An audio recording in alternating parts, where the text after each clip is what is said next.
పట్టుకొని నువ్వు అక్కడ కూర్చుంటే మీరు ఏం చేస్తారు? లెటర్ రాయండి.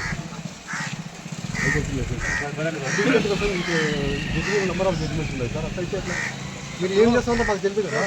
ఒక అడ్వకేట్ కోర్టు ఆర్డర్ ఇవ్వాల్సిన అవసరం లేదు సార్. కోర్టు ఆర్డర్ ఇవ్వాల్సిన లేదు. మీరు ఇంటరాగేట్ చేసి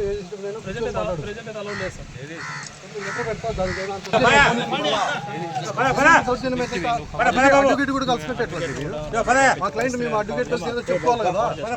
సుప్రీంకోర్టు గైడ్ లైన్స్ ఇచ్చినారు.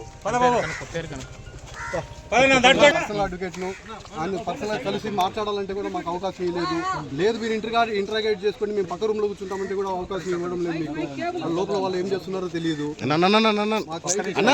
కూడా మాకు తెలియడం లేదు.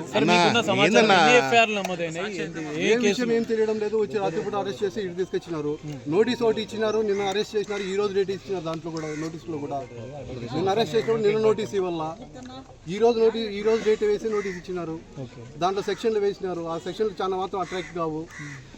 ఉండేది మిగిలినవన్నీ 7 years లోపలనే ఉన్నాయి. ఆయన వాళ్ళు బెయిల్ మీద రిలీజ్ చేయాల. ఏ సెక్షన్స్ ఇచ్చారు? ఏం వాళ్ళు విషయం చెప్తే కదా మాకు తెలిసేది. నోటీసులు ఇచ్చిన సెక్షన్లో 111 ఉంది. అది అట్రాక్ట్ కాదని హైకోర్టు సుప్రీంకోర్టు నెంబర్ ఆఫ్ కేసులో చెప్పింది. రిమైనింగ్ సెక్షన్ 3 years లోపలనే ఉన్నాయి. పోలీసులు బెయిల్ ఇచ్చి రిలీజ్ చేయొచ్చు. అయినా కానీ వాళ్ళ లోపల మాకు మాట్లాడే అవకాశం ఇవ్వడం లేదు. లోపలికి పక్కన కూర్చుంటాం, మేము రూమ్లో పక్కన కూర్చుంటామని కూడా అవకాశం ఇవ్వడం లేదు. సార్ సోషల్ మీడియాలో రిమాండ్ సెక్షన్స్ ఇచ్చారు కదా, అవి వాస్తవమేనా సార్? సార్ వాస్తవం అంటే వాడు ఏమి రాసినారో చూసే కదా సార్. ఎఫ్ఐఆర్ ఇస్తే ఎఫ్ఐఆర్లో చూసి అది నిజమా కాదా అని చూసి చెప్తాం సార్. ఏమి పేపర్ కూడా ఇవ్వడం లేదు వాళ్ళు. మీరు లోపలికి ఎలాంటి కోర్టు నుంచి పర్మిషన్ కావాలంటారు, ఏమంటారు సార్? సార్ ఇంటరాగేట్ చేసేటప్పుడు క్లయింట్ను కలిసేదాన్ని అడ్వకేట్కి అవకాశం ఇవ్వాల. సుప్రీంకోర్టు జడ్జిమెంట్స్ ఉన్నాయి, వాళ్ళ అవకాశం ఇవ్వాల. ఒకవేళ ఇంటరాగేట్ చేసేటప్పుడు మా పక్కన కూర్చోమని చెప్పచ్చు, కానీ వినపడినంత దూరంలో మేము కూర్చొని వాళ్ళు ఇంటరాగేట్ చేసుకోవచ్చు. మాకు హక్కు ఉంది, పోయి కలిసే హక్కు.